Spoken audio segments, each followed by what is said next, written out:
Historia de dos ciudades, de Charles Dickens.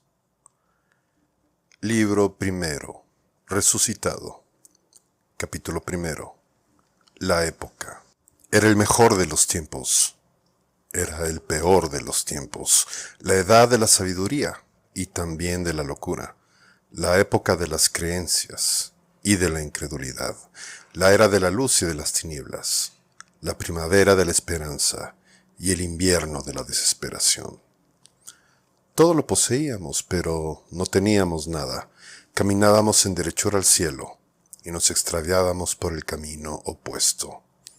En una palabra, aquella época era tan parecida a la actual, que nuestras más notables autoridades insisten en que, tanto en lo que se refiere al bien como al mal, solo es aceptable la comparación en grado superlativo. En el trono de Inglaterra, había un rey de mandíbula muy desarrollada y una reina de cara corriente. En el trono de Francia, había un rey también de gran quijada y una reina de hermoso rostro. En ambos países era más claro que el cristal para los señores del Estado que las cosas, en general, estaban aseguradas para siempre. Era el año de nuestro Señor 1775. En periodo tan favorecido como aquel, habían sido concedidas a Inglaterra las revelaciones espirituales. Recientemente la señora Southcott había cumplido el 25º aniversario de su aparición sublime en el mundo, que fue anunciada con la antelación debida por una guardia de corps, pronosticando que se hacían preparativos para tragarse a Londres y a Westminster. Incluso el fantasma de la callejuela del Gallo había sido definitivamente desterrado, después de rondar por el mundo por espacio de 12 años, y de revelar sus mensajes a los mortales de la misma forma que los espíritus del año anterior, que acusaron una pobreza extraordinaria de originalidad al revelar los suyos. Los únicos mensajes de orden terrenal que recibieron la corona y el pueblo procedían de un congreso de súbditos británicos residentes en América, mensajes que, por raro que parezca, han resultado de la mayor importancia para la raza humana que cuantos recibieran por mediación de cualquiera de los duendes de la callejuela del Gallo. Francia, menos favorecida en asuntos de orden espiritual que su hermana, la del escudo y del tridente, rodaba con extraordinaria suavidad pendiente abajo, fabricando papel moneda y gastándoselo. Bajo la dirección de sus pastores cristianos se entretenía, además, con distracciones tan humanitarias como sentenciar a una joven a que le cortaran las manos, se le arrancara la lengua con tenazas y lo quemaran vivo por el horrendo delito de no haberse arrodillado en el fango un día lluvioso para rendir el debido acatamiento a una procesión de frailes que pasó ante su vista, aunque a la distancia de 50 o 60 metros.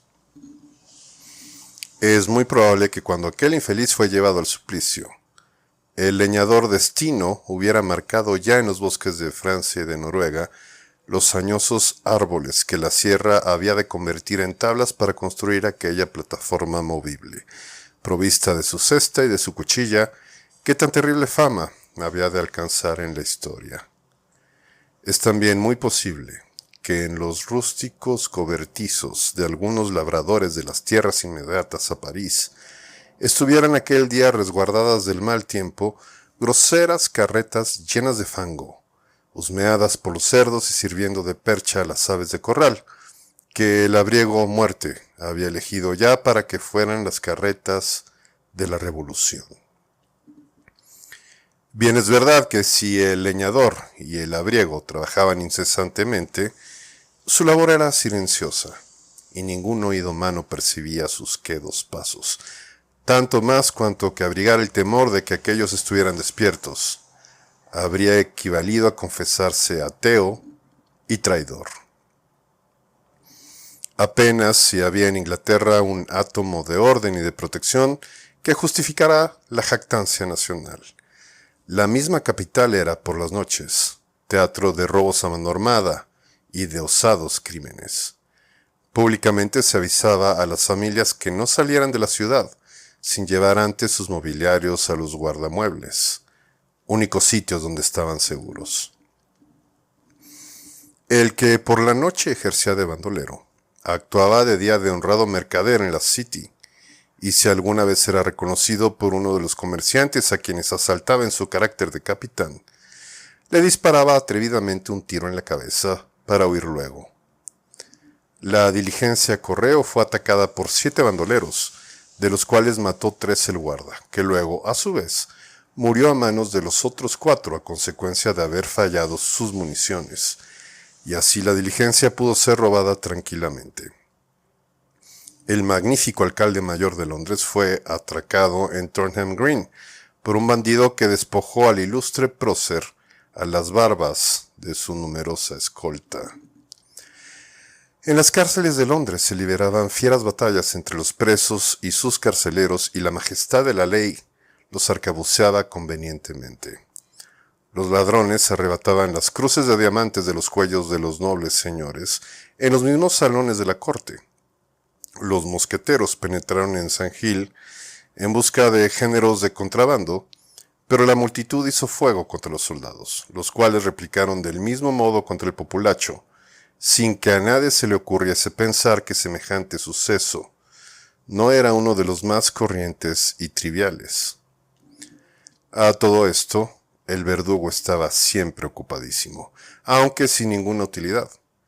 Tan pronto dejaba colgados grandes racimos de criminales, como ahorcaba el sábado a un ladrón que el jueves anterior fue sorprendido al entrar en casa de un vecino, o bien quemaba en Newgate docenas de personas, o a la mañana siguiente centenares de folletos en la puerta de Westminster Hall, y que mataba hoy a un asesino atroz y mañana a un desgraciado ratero que quitó 6 peniques al hijo de un agricultor. Todas estas cosas y otras 1000 por el estilo ocurrían en el bendito año de 1775. Rodeados por ellas, mientras el leñador y el labriego proseguían su lenta labor, los 2 personajes de grandes quijadas y las 2 mujeres, una hermosa y otra insignificante, vivían complacidos y llevaban a punta de lanza sus divinos derechos. Así, el año de 1775 conducía a sus grandezas y a las miríadas de insignificantes seres, entre los cuales se hallan los que han de figurar en esta crónica, a lo largo de los caminos que se abrían ante sus pasos.